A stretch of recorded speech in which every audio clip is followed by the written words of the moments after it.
Everybody, it's the PK Radiance, Super Jamario. Got another unboxing video for you. Get right into it. This is the Power A Enhanced Wireless Controller. This controller does not support vibration in any way.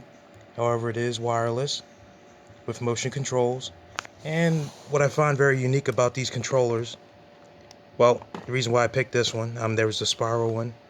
There was the Mario, there was the Legend of Zelda, there was all types, but I chose the Teal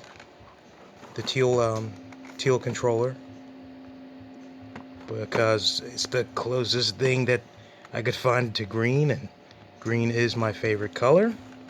So yes, this is it. And also the bigger advantage, well, despite having no rumble, which I kind of dislike, you have the two back programmable buttons that you can program on the fly, and these are the buttons that can be programmed to these buttons. And I would really like to try that. Certain tasks like for shooters and whatnot, like in Splatoon, if I can designate maybe, who knows, maybe the drawing in ink button onto one of these back buttons, that might be right. I mean, that might be okay. Or something as simple as shooting, so I don't have to take my fingers off of the right stick. And yeah, this is pretty much, so it runs off of 2 AA batteries. That's required. That's okay. I keep rechargeable USB batteries, which I'll either plug into one of the outlets that supports USB or my computer or something of that sort. So yeah, I pretty much got that covered. I have no issues with that. And again, judging from not even opening this thing yet, it's very light. This is a very light controller. So that's definitely something that I just want to say off the bat. I'm going to try to peel off these stickers gently. Gently, very, very, very so gently.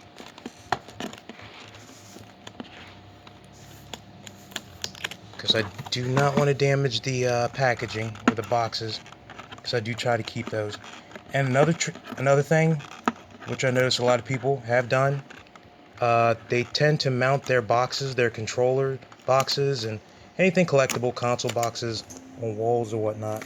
And if no one shared with you guys doing that, I would recommend getting they're a type of Velcro type of strip, command strips. They're command 3M command strips. Those strips will allow very good adhesion and are safe for boxes, posters too. I use them for my posters as well. And I wouldn't say they're very, very cheap. You could probably find ones cheaper, probably at Home Depot or your regular retail store like Target or Walmart, whatnot. But they really are great. I mean, what I used to do way back when, I used to use double-sided tape. I would get some from Office Depot or Home Depot, anywhere that would sell it, and use that. But the problem with tape is it'll stick to the box, and after a while, like during the summer months, moisture and whatnot can get trapped between it, and actually cause or lead to, what if you have to move that poster? What if, for some reason you're moving and you have to take the poster down, like I had to, unfortunately. Some of my posters kind of got messed up there. So just to let you guys know, should you like to mount, the stuff that you buy, any collectible really, they have command strips that will hold up to 13 pounds, at least to my knowledge, the really strong ones, but they're like $7 or $8 for a pack of 4. So here are the instructions. Here are the instructions here for the controller. Actually, to be honest with you guys, this will be the first Power A controller I've purchased for the Nintendo Switch.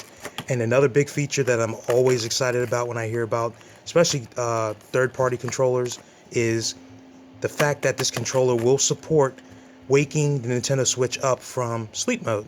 Which, again, the only thing I wish now is I wish Power A could make a Pro controller that can wake the Switch up from sleep and also support vibration. I would really love that.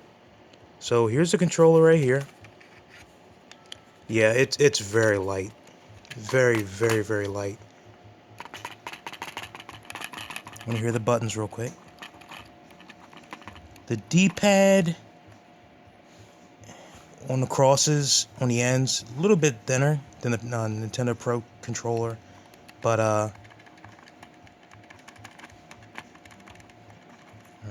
minus. Just want to do this so you guys can hear the click. And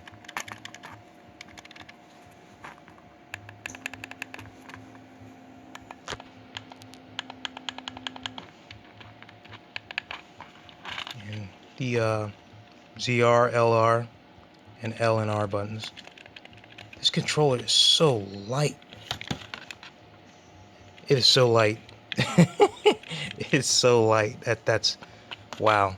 The status indicator buttons here, the sync button, well, the program button I believe is here as well. I believe this is the button that also will sync to the Nintendo Switch, if I am not mistaken. Let's see. Or unless this, no, this is it. This is the sync button here. Sorry, my mistake. This is the program button here. All right, so when you hold this button, the program button, well, once it has batteries in it, of course, and once it's synchronized and powered to the Nintendo Switch, you hold this button, then you press one of the face buttons, as indicated on the box here. That will allow selection, and you can program one of these buttons to the back.